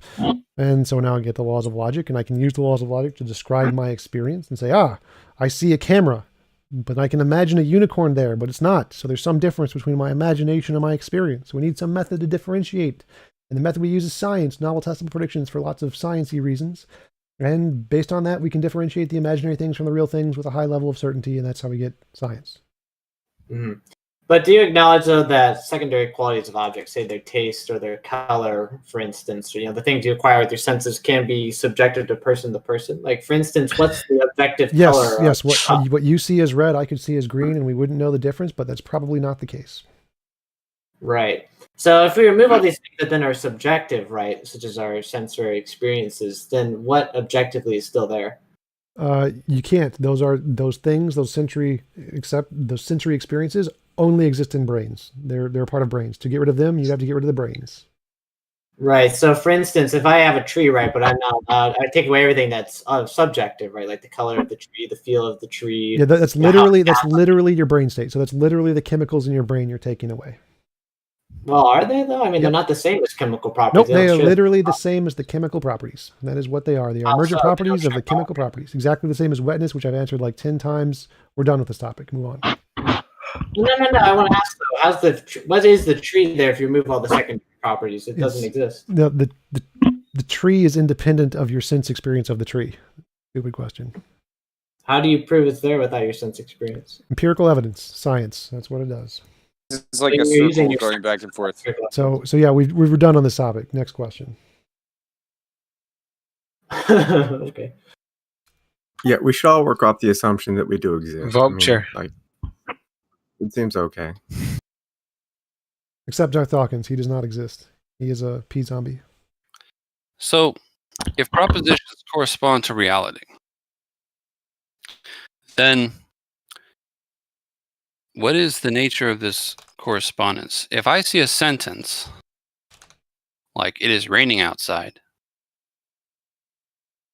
what parts? How is it that these words in the sentence? What is it about them coming together?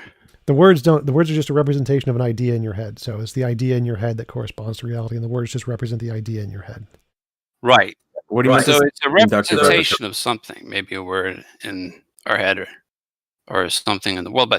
But the words coming together to form a sentence, like when I see the sentence, "it is raining outside," that's going to correspond or not to a reality. And what's the criteria that satisfies that this Reality is is the criterion. Does it or You does don't not know what you're correspond to talking about. reality?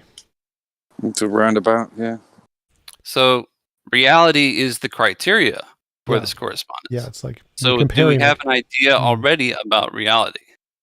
No, we don't need to. Like, doesn't make a We difference. don't need to. No. So we have an idea, and it may or may not correspond to reality, and we don't need to know one way or the other. Right. It either does or We doesn't. just have this word, right? We just have this word, reality, or it could be any other word that serves that function. Is that right? Sure. Okay. And so we have some kind of where, but I mean, we want to make this Do we have a user friendly. question? Can we like speed it up? What's the question? If the question is what are we testing? What are we testing the sentence against? We're testing it against reality. Reality is the criterion. That's the answer. It's always going to be the answer every time you ask. That's the answer. Reality is the criterion. So But now we're at step A. But the reality, it seems that we have already a theory No, of no, reality. forget already our theories don't mean a before- damn thing. Our theories are irrelevant. I have an idea. That idea may or may not correspond to reality. What I know, what I think doesn't mean a damn thing. If it does, it's But true. If it doesn't, how it's I'm not true. using the word theory is as a set of propositions.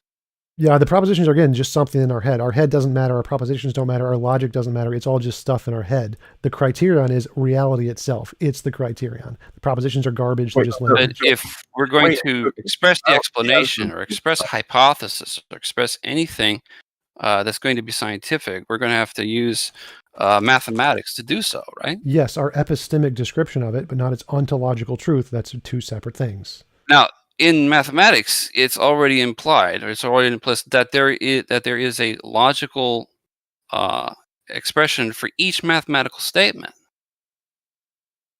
Again, totally irrelevant. You're confusing the epistemology of what we express and the ontology of the thing itself. So the criterion, the ontology, what you're asking for, is reality. Reality is the ontology. That is the ontological criterion. Our epistemic criterion is irrelevant. It doesn't make a difference to the question.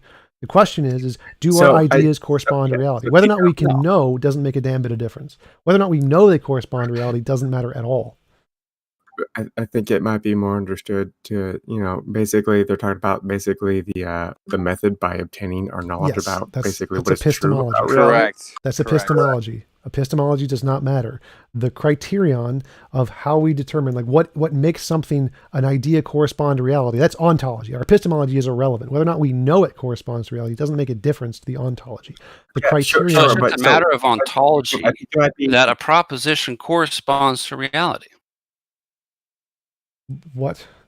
It is an ontological is that fact. what you're saying? If a proposition corresponds to reality, that's an ontological fact, not an epistemic fact. So if you want to know what is the criterion we're using to assess if a proposition corresponds to reality, it's reality, whether or not we can know it or not. So if you're saying, how does an epistemology come to a conclusion that a proposition corresponds to reality? It's just pick your preferred epistemology. There's lots of different ways. Fallibilism is the answer. Well, I don't know what fallibilism is in this context. I thought you were the correspondence theory in truth. No, I didn't say that. So. No, dude. Well, he said that propositions correspond to reality. That's what makes propositions true. Yeah, I'm a fallibilist also. So Google fallibilism.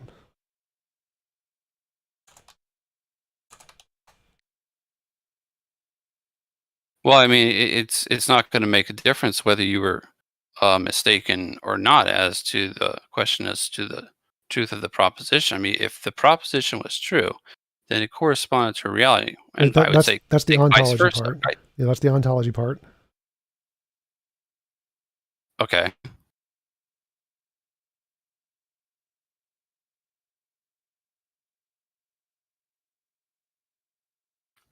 I mean, of course, it's possible that person could be mistaken, right? Yes. And that's the fallibilist part, right? Yes. Like you may not even care if you can have an imagination of a unicorn on Mars, and that could be true. Like that proposition could be true. You wouldn't know. Right. I wasn't interested in the fallibilist part when I was. Yeah, this isn't the part of the fallibilist part. I'm saying if you just imagined a unicorn on Mars, you don't think it's true at all. You're just imagining a unicorn on Mars because you think it's fun. That proposition, there is a unicorn on Mars, can be true. That proposition can correspond to reality, whether you intend it to or not. Mm-hmm. The truth of the proposition is independent of our epistemology, or our intentions, or our beliefs about it. Makes no difference. Right. Yeah. The correspondence theory of truth is going to get a logical expression, though, right? I have no idea what you're talking about. The correspondence theory of truth is going to get a logical expression isn't a complete sentence. Well, isn't it the case that a theory being a set of propositions, that a correspondence theory of truth is going to be also a set of propositions? Sure. Yeah, you're not really. All right, so yeah, the epistemology itself doesn't correspond to reality. The epistemology is a thing we've made up like a language.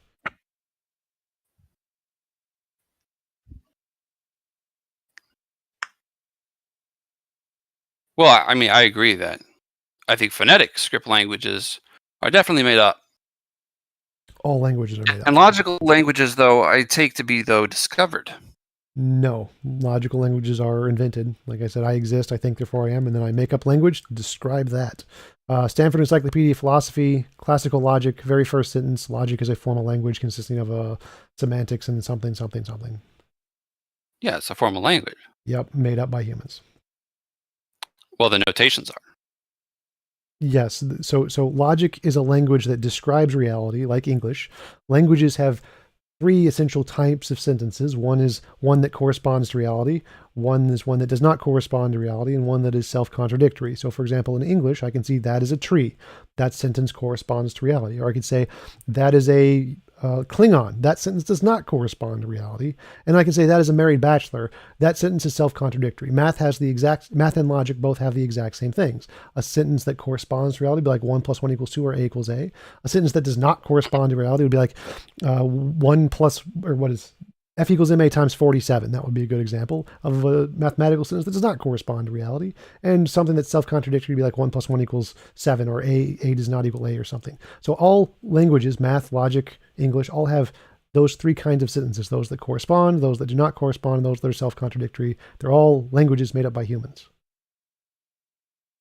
It's curious that mathematical propositions are going to be the kind of thing that corresponds to reality. If they do, how do we know? All languages can correspond to reality. That is a tree. That sentence corresponds to reality, just like 1 + 1 = 2 corresponds to reality. There's no difference there. Okay. So, what reality do they correspond to if they do? Since they do. The only one, the reality is the reality they correspond to. I feel like you're not. I'm sorry to interrupt, but I feel like you're just not asking substantial questions. You're just like, how do you escape like relativism, runaway cultural relativism, or something like that? Cultural relativism has nothing to do with epistemology. That has to do with politics. Like what? You don't think that cultural relativism has anything to do with morality and ethics, for instance? Yes, they have implications. Yeah, you don't think morality and ethics have to do with epistemology? I'm a moral realist. I think morality is objective. I'm not a relativist. That's how I escape it.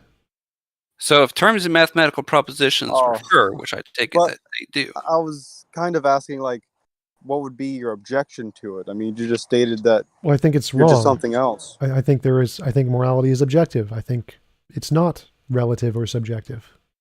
Right, but earlier you told me that you think that we merely impose meaning. Cat is here. Hello. I was told to. Hi, Creationist Cat.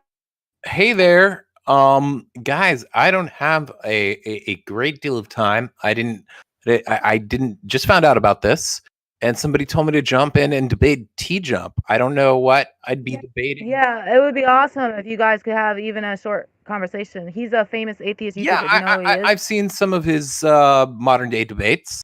Hey, how's it And, going? Nice to meet you. how's it going, sir? How I appreciate well some of your debates. There's some debates where I'm like, yeah, that guy's spot on, and there's others where I think we differ, but that's okay. Differing is that happens. Perfectly normal. Especially if you get to know nearly every topic that someone has an opinion on, usually you're going to disagree strongly with them sooner or later, right? Yeah, it's very rare that I find a person who is exactly like me and I agree with about everything. It's not too often that occurs. So, I mean, I guess I'll just ask a follow-up question on what I heard. And you'll have to excuse me because, I mean, I do listen to kind of some philosophical discussions and whatnot, but I have sort of like a poor memory sometimes for certain terminology. And I guess I'll just ask, you say that you don't, you believe that there's an objective reality and that our society, culture. So basically what you're saying is that if we were in some sort of societal vacuum, morals would still kind of be the same as you see them now? Yes. Relating to, So I think morals are a higher order emergent property like fitness. So fitness is a thing independent of humans. It's the ability for certain organisms to survive in more environments. That is an objective quality of reality. It's independent of human minds. If human minds didn't exist, there would still be fitness. Morality is the same kind of a thing, a higher order emergent property. Where fitness describes like how organisms can survive in an environment, morality describes how organisms can interact in an environment. So you can search moral naturalism on Stanford Encyclopedia of Philosophy if you want a better definition, because I don't have it all memorized, but that's essentially the position that morality is a higher order emergent property like fitness. And do you think that morality has the capability of like shifting over time due to like for instance, okay? Yes. I think when it comes to let's say like what's the term?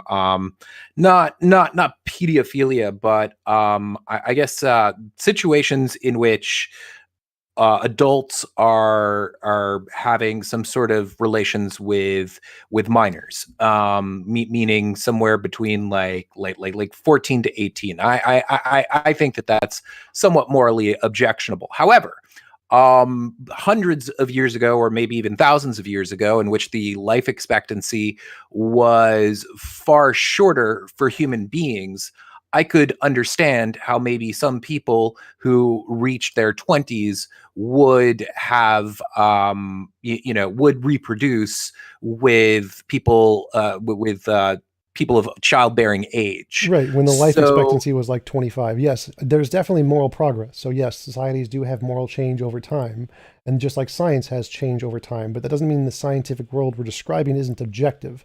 So even if our subjective interpretation of morality is definitely socially constructed, I think there is an objective thing there that we are referring to, which is the higher order emergent property like fitness. So yes, our current conception of morality as whatever we think is right or wrong is a social construction, but it refers to something objective, just like science refers to something objective, even though our particular scientific models may be socially constructed. Do you prescribe to the idea that among other people, Sam Harris puts forward that we can more or less scientifically determine certain things that are right or wrong, or like morally? Well, I disagree with Sam Harris. And I mean, and correct me if you think that I'm kind of not just explaining his stance on the subject. I think you probably understand what I mean here. Yeah. So Sam Harris says that we can discover morality by looking at brain states and saying if our well brain is going to correspond to some brain state, and we can discover it that way. I would not agree with that. No. So I would say that morality can potentially be empirically tested. Like, for example, if you could make novel testable predictions and say, if I have this theory of objective morality, like if it's a law of nature or something that affects our brains like gravity, and we can potentially do some tests, then yes, morality could be empirically tested in that way. Or if it's a higher order emergent property, I don't know how exactly you would empirically test like fitness exactly, just like description of how things interact in the environment. So I think that's kind of like what morality is a description of how agents interact within an environment. So potentially I think it could be testable. Well, let me ask another follow-up question. And this, I'm guessing this is something that you may have covered, but I just got here, so I'm curious. How do you determine what is and is not moral? Like, do you have some sort of system in order to do that? Yeah, so I look at moral intuition and moral progress. That's what most philosophers do. That's the evidence of morality, the phenomenon of morality we're trying to explain. I look at those things. I try to find the pattern in them, and I think the pattern is a principle that I say any involuntary imposition of will is immoral. That's the pattern I've come to, and so that's my conclusion of what morality is, and then I use that to try and make predictions, and if I'm right, and if I get the predictions right, that would be evidence. What I'm trying to square here, and I guess maybe maybe you've explained it and I just didn't quite chew it over well enough. But let's take the issue of veganism. Okay, I'm not a vegan. I do personally think that they, in spite of the fact of not being a vegan, I'll admit that I think that they have a pretty strong moral argument. But let's say several years, decades from now, we have a method of eating meat that, or synthetic meat that is absolutely, just every bit as nutritious, perhaps even more so, and tastes exactly like the meat that we have. I think in a circumstance like that, and then also provided that it was cheap, easy to access, and not expensive. Do you think that would be a shift in morality on that, in a sense, on that? There already is a shift in morality. We're seeing it all over the world that, as resources become more plentiful and we can allow for more things that have consciousness to live without us intentionally killing them, our entire society will start to see those things as having moral worth. So as the measure of moral progress is as a society has enough resources to allow the people who are seen as marginalized groups, less valuable in society, to live without it damaging the society, then their moral worth will be seen as more valuable by the society, that's how moral progress works. So as our society continues to grow and we gain more resources, it means that more people in society are going to start to acknowledge the pain of animals and see that the pain we do to them is immoral and we shouldn't do that anymore. Absolutely. That's going to increase more and more as we continue to progress in our technological advancements, for sure. Sure. Some guy with the with an avatar that has I forget his name. It's definitely a white supremacist. Jared Taylor just DM'd me and said, "Stop stuttering, please." I'm sorry, dude. Sometimes I stutter, especially when I'm very tired. That's just something that I do. So you can fuck off, especially because it looks like you are. Well, no, I'm not a white supremacist. I'm not even white. Okay, he's muted. Yeah, well, then why do you have an avatar of Jared Taylor? I'm just saying, like, you're being an asshole, okay? Like, some people stutter. It's something that I've dealt with my entire life, and that's a really obnoxious thing to just write someone and say, "Stop stuttering, please." Okay, so screw you. Sorry, TJump. That sort of like kind of just set me off a little bit. Yeah, no problem. And yeah. Anyhow, I don't know. I mean, I know people said that they would like me to debate you. I don't know exactly what we would debate over. There may be some differences between. How about the existence of God? Oh, I thought TJump was an atheist. Maybe like you actually play your persona of the cat versus me or something. I'm not always. Voter fraud is good. Voter fraud is good. Yeah, I'm actually going to be just so everyone here knows, the channel is going to be lately, for those of you who haven't checked in on CC, the channel that is, I have been doing more and more stuff as myself. And Girl, fuck my balls. I don't care about this. Oh, hey, Krishna's cat. I actually like your content. Bye. Sorry. Okay. All right. So So anyway, yeah, I won't go way into that. I'm just letting everyone know that the channel is changing to Hey It's Vadim pretty soon.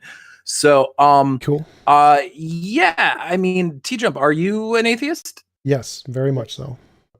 Okay, so I don't know if there is much difference there. I guess this is the only thing that I can think off the top of my head that maybe you and I can just discuss very briefly because I don't have a lot of time.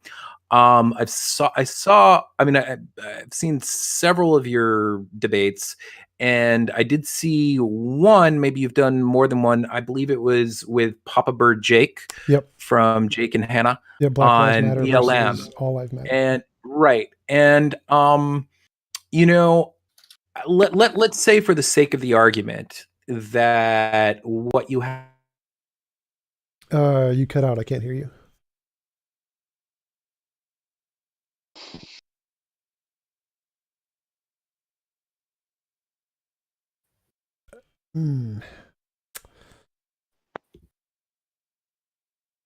He was suppressed by the Democrats. Probably. problems. This is the fruits of a Biden presidency. All right, I have a question for TJump on his moral system. Okay, well, did we move on to another topic? He got back for a second and then he refreshed. He was talking and then he left. Okay. Hello? Are you back, Creationist Cat? Yeah, I'm back. I don't know if that was a problem on my end or if somebody kicked me somehow. I don't think anybody kicked you but yeah, you cut off right after you said Black Lives Matter versus All Lives Matter, and you said something like, if we assume you're, and then cut out. Oh, okay.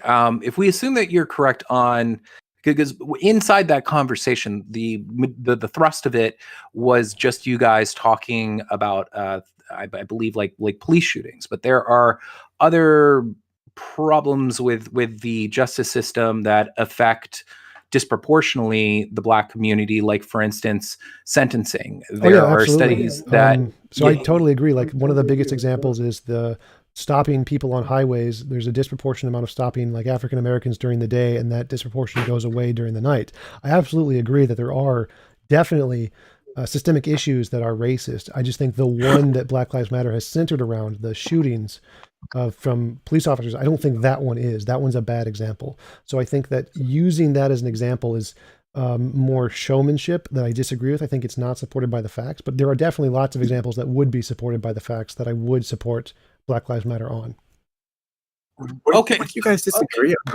Wait, so hold on. So wait, why did you initially have this line of inquiry? Like, do you think TJump is a Republican, or like, what are you trying to do? No, I mean, he was very opposed to it seemed rather opposed to Black Lives Matter in several respects, and I'm not saying that I don't know what his politics are outside of that one conversation. That's about as political a conversation as I've heard him have. So, I mean, I happen to think that I agree with you. I do wish.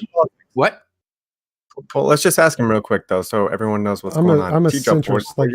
I'm a centrist, so I have my own political theory. I agree with the Democrats on some things, Republicans on some things, and Libertarians on some things, but they're all wrong about most things. So, yeah, would you wanted to follow up on that, Creationist Cat, on my answer? Yeah, you could call me Vadim, by the way, if you want. Vadim. Yeah, I just, because I think that the conclusion that you came to is that Black Lives Matter is kind of maybe irrelevant is the wrong term, but just rather like not doing. Why don't you clarify? I don't want to put words in your mouth. Like, can you succinctly say how you feel about Black Lives Matter as like an entity, like you do not support Black Lives Matter? Would that be safe to say? Yeah, but the main reason I don't support them is because their flagship issue is just, I think, factually false. Like the same reason I don't support Christianity. Jesus didn't rise from the dead. I mean, Christianity does lots of good things for people too. They also do lots of bad things, but I don't support them mainly because their main thing is false. So that's my main issue with Black Lives Matter. At the same time, though, you do recognize that. I mean, you said something about, maybe I think you used the word showmanship.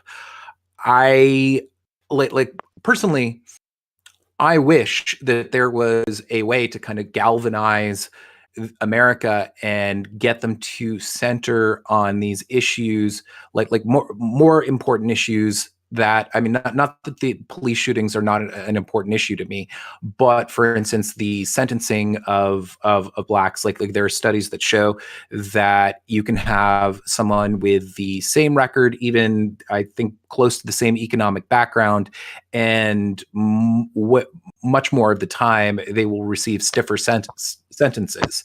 And things like that are injustices that they face that are really detrimental to their to black culture in general. And I could name other things, but there's a handful of things that I could name that make for me that makes Black Lives Matter an important cause, I guess, if you will. So I mean, like, do you? Yeah, for sure. I mean, there are definitely. Do you think if they were championing those issues more, that you would be more on their side? Definitely, if they were supporting the things that are really like evidentially supported by all of the evidence we have, definitely I'd be behind them. The only reason I don't support them is because this one main issue doesn't seem to be supported by the evidence, and the fact that they're pushing it seems dishonest to me. Because you're right, it definitely galvanizes people, that's for sure, but I think it's dishonest in the way that they're doing it, and that's the issue I have with Black Lives Matter. I don't think their main issue corresponds to reality, but there are definitely lots of examples that do, like the sentencing issues, or the fact that more African Americans are pulled over in highways during the day and doesn't happen during the night. There are lots and lots of cases of real racism, for sure. I just don't think that their main issue is the right one. And I think if they were really genuine about stopping police violence, they would be equally as up in arms about the white Americans that are shot and killed in the exact same way as the African Americans who are. And I think that they're not portraying or focusing on that as much is something I see as not as honest as it should be. So my main issue with Black Lives Matter is pretty much just their flagship one doesn't seem to be as honest as it should be. There are lots of cases they could definitely use.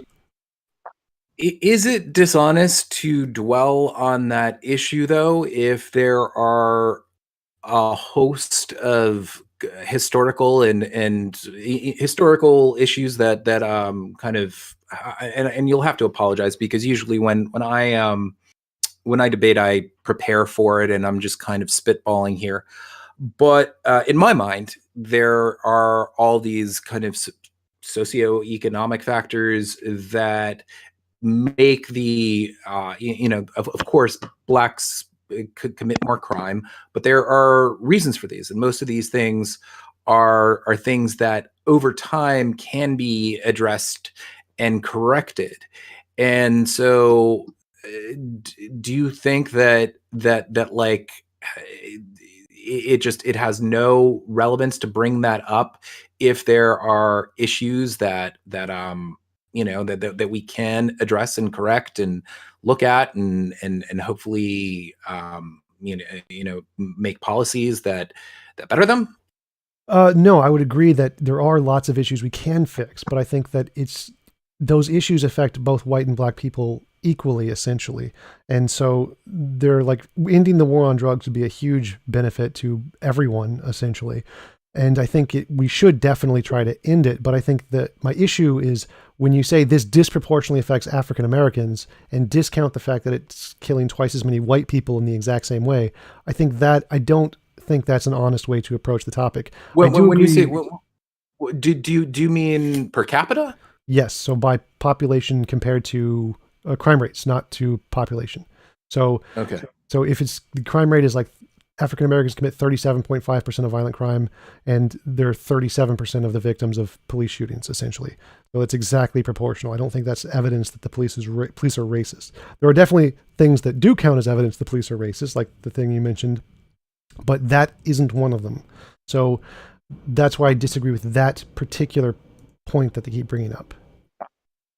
Okay, cool. Well, certainly if I was prepared and kind of had, because I've never debated this topic before, it's something that I would be interested in debating, but it's just not something that I've, usually I kind of have a process where I take notes and I just really study things. And I feel like with most of it's been an interesting conversation. I know that there's a lot of people here who want to talk to you. Some people are probably ticked off that I've stuttered. So I'm going to kind of just give the floor back over to everyone else. Maybe one day we'll get a Well, chance thank you.